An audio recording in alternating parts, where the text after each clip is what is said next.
Sayyidina Muhammad. Terima kasih. Bismillahirrahmanirrahim.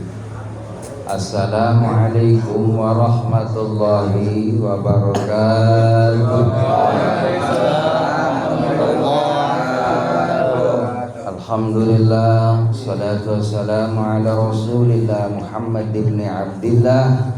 La haula wa la quwwata illa billah. Asyhadu an la ilaha illallah wa asyhadu anna Muhammadar Rasulullah. Allahumma salli wa sallim ala sayyidina Muhammad wa ala alihi wa sahbihi ajma'in. Qala Allah ta'ala fi kitabihil karim, bismillahirrahmanirrahim. Innallaha wa malaikatahu yusholluna 'alan nabi. Ya ayyuhalladzina amanu shallu 'alaihi wa sallimu taslima. Wa qala an-nabi sallallahu alaihi wasallam inna awwala nasi yaumil qiyamati aktsaruhum 'alaihi shalah.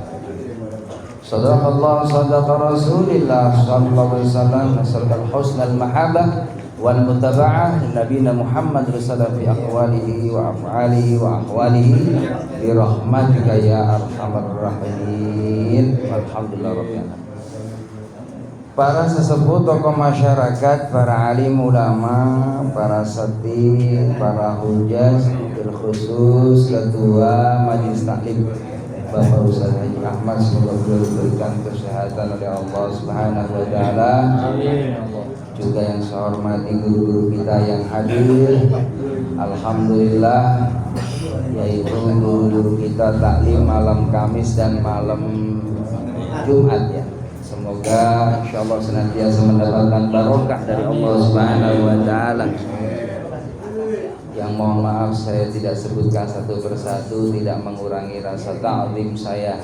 Kita doakan guru-guru kita pada panjang umur, murah rezekinya, manfaat ilmunya, keluarganya dijaga oleh Allah Subhanahu wa taala, dibahagiakan oleh Allah Subhanahu wa taala dunia dan akhiratnya. Amin ya rabbal alamin. Ya rahimakumullah. Bersyukur alhamdulillah atas izin Allah kita dipertemukan dalam suasana taqarrub ila Allah. Nabi sampaikan seorang itu bisa dikategorikan sukses, orang yang bahagia. Orang yang bahagia itu bukan orang yang banyak duit. Orang yang tabungannya banyak belum tentu bahagia, Pak. Ya, kadang orang yang duitnya banyak hidupnya enggak nyenyak. Orang yang enggak punya duit apalagi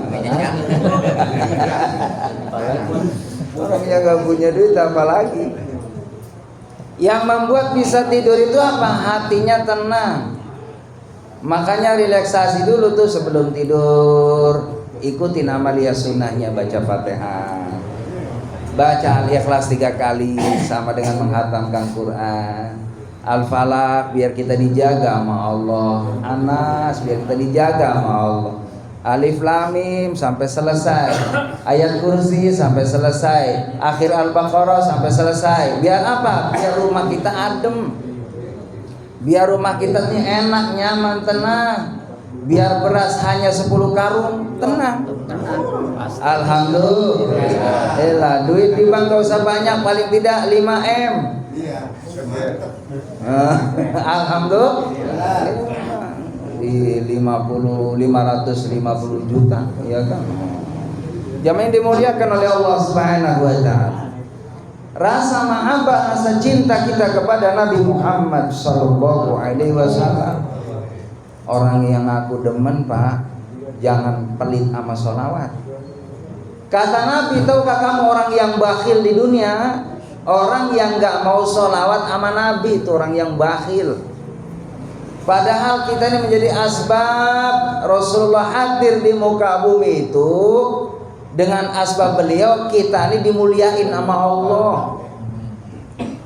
Dengan asbab Nabi Muhammad kita kenal Allah. Dengan asbab Nabi Muhammad kita kenal ibadah. Dengan asbab Nabi Muhammad kita punya akhlakul karimah. Kalau enggak ada Rasulullah SAW, udah kita nih kayak orang jahiliyah, Pak. Orang jahiliyah itu jamu rahimakumullah nyembahnya berhala. Berhala itu benda mati.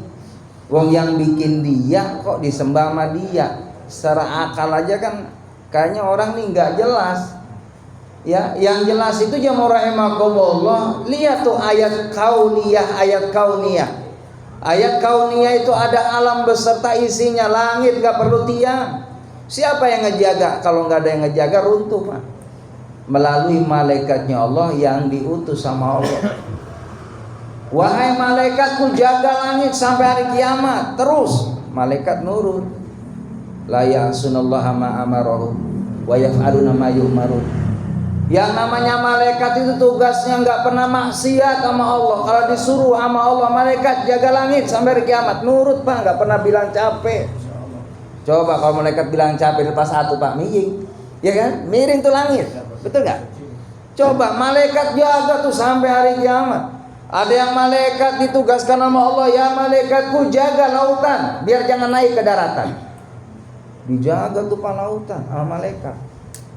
Ada malaikat yang jaga jamu rahimakumullah di muka bumi ini biar aman di bumi, biar jangan banyak gerak. Padahal jamu rahimakumullah, kalau dalam suatu hadis kursi ini, kalau Allah udah ngelihat maksiat di muka bumi ini merajalela di mana-mana, pengen yang namanya bumi ini digoyangin sama Allah. Biar yang namanya laut keluar dari tempatnya. Masya Allah, bayangin jamu rahimakumullah, kalau Allah sudah murka, Allah tidak suka kepada hambanya, Allah kirimkan makhluknya yang namanya air, Allah kirimkan makhluknya yang namanya angin, Allah kirimkan makhluknya yang namanya petir. Dulu kaum Samud, kaum Ad begitu tuh Pak. Karena nggak syukur sama Allah, nggak mau terima kasih sama Allah, apa? Kaumnya diratain, kaumnya dimusnahin sama Allah Subhanahu wa taala, ganti kaum yang baru, kaum yang mau ingat sama Allah Subhanahu wa taala. Maka jemaah rahimakumullah, keutamaan kita zikir ini bagaimana supaya memancing rahmatnya Allah Subhanahu wa taala dan menangkal, menepis daripada kemarahan Allah Subhanahu wa taala. Jemaah rahimakumullah, kita nih kalau udah dengar sholawat adem ya Pak, Masya Allah enak banget. Jemaah rahimakumullah, bukti cinta kita kepada Nabi Muhammad, banyakin baca sholawat. Nanti Bapak bisa rasain, kalau orang rajin sholawat Pak, hajat-hajat kita dipenuhi sama Allah, dikabul doanya sama Allah Subhanahu wa taala. Bapak yang punya usaha, sambil nunggu usahanya banyakin sholawat ke Rasulullah sallallahu alaihi wasallam.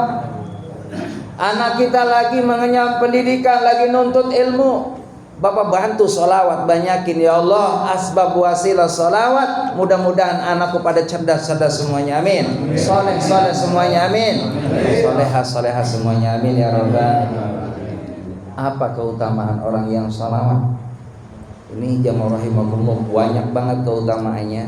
Saya singkat padat aja, mudah-mudahan 5 menit ini saya bisa menjabarkan keistimewaan sholawat. Jadi nggak usah lama, 5 menit. Ya Pak ya, ini udah 3 menit saya ceramah. Berarti 2 menit lagi. Iya. Ya rahimakumullah, orang yang bersolawat kepada Nabi Muhammad SAW, nanti di akhirat malaikat Jibril langsung Pak ngegandeng tangan kita, ngebimbing kita, nganterin kita, nuntun kita di Shiratal Mustaqim. 1500 tahun perjalanan Shiratal Mustaqim. Rambut satu dibelah jadi 7. Tajamnya jamaah rahimakumullah melebihi pisau cukur rambut.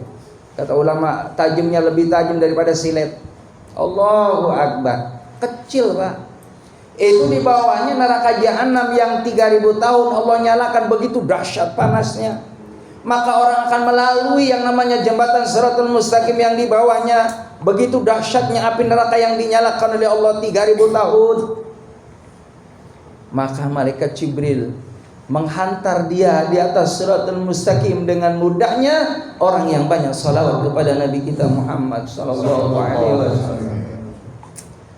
Lalu orang yang banyak salawat kepada Nabi Muhammad sudah ditunggu oleh malaikat Mikail. Malaikat Mikail sudah nunggu dalam surganya Allah Subhanahu wa taala, membawa yang namanya gelas diisi dengan telaga Kautsar, diminumkan air telaga Kautsar ini untuk orang yang banyak membaca salawat kepada Nabi Muhammad sallallahu alaihi wasallam. Langsung yang ngasih adalah malaikat Mikail. Ini wahai umat Rasulullah, kau begitu cintanya kepada Nabi Muhammad, kau banyak bersalawat kepada Nabi Muhammad. Ini air Allahu Akbar dari surganya Allah Subhanahu wa taala, telaga Kautsar yang apabila diminum satu teguk selamanya tidak akan merasakan haus. Itu orang yang banyak sholawat kepada Nabi Muhammad sallallahu alaihi wasallam. Lalu jemaah rahimakumullah, orang yang banyak sholawat kepada Nabi Muhammad sallallahu alaihi wasallam itu akan dimohonkan ampun oleh malaikat Israfil. Israfil akan mengenali orang yang banyak bersalawat kepada Nabi Muhammad, hingga malaikat Israfil minta kepada Allah, ya Allah, ampunkan umat Nabi Muhammad yang banyak bersalawat kepada Nabi kita Muhammad SAW. Ampuni dosanya ya Allah. Kata Allah, aku ampuni dosanya umat Nabi Muhammad wasilah bersalawat kepada Nabi Muhammad SAW.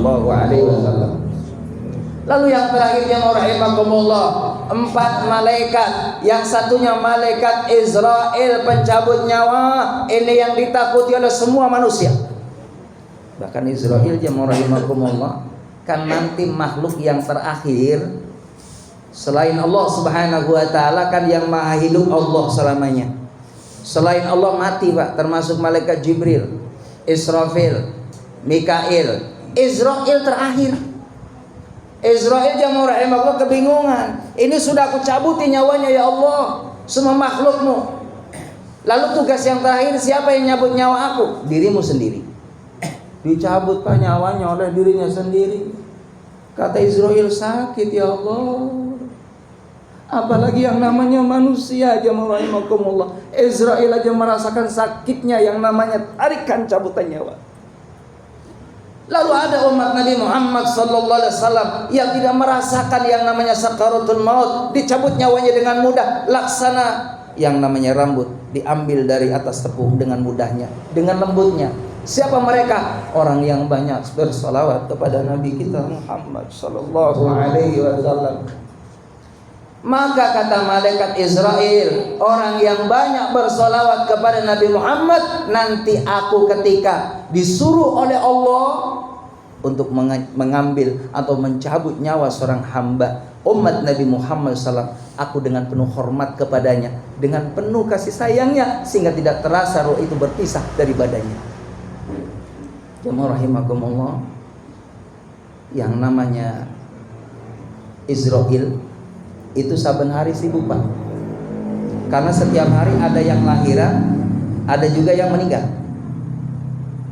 Ada yang namanya di langit itu jemaah rahimakumullah, di dekat Arash itu ada yang namanya pohon. Pohon itu jemaah rahimakumullah, setiap nama manusia di muka bumi ini ada di sana.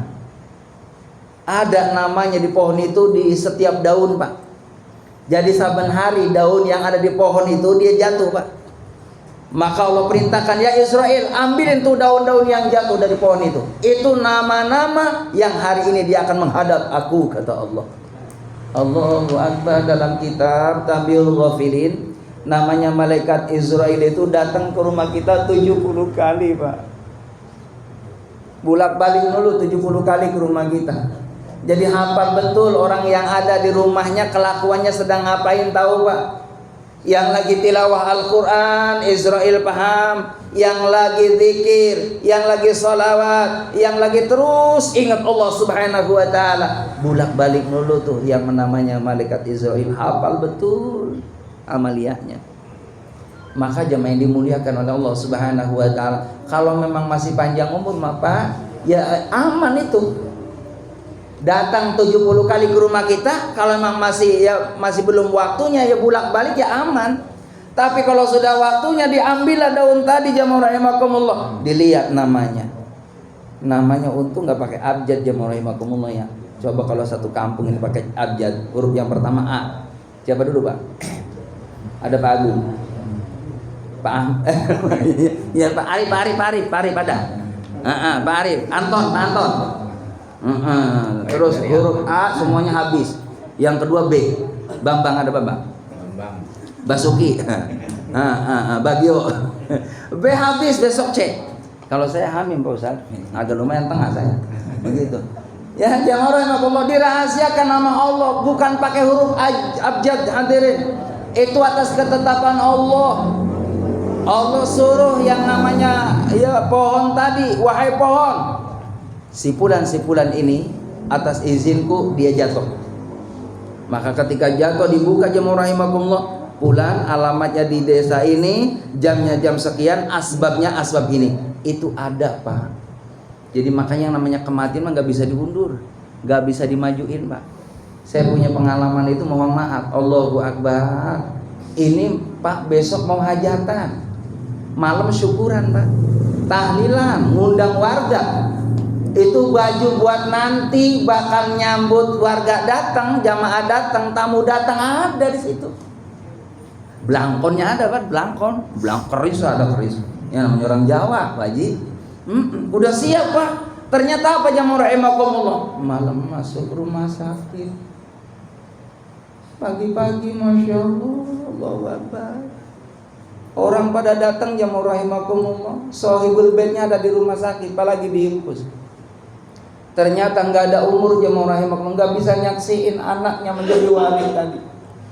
Apa ada yang tahu bahwa ketika mau syukuran dia akan menghadap Allah Subhanahu wa taala? Nggak ada yang tahu, hadirin.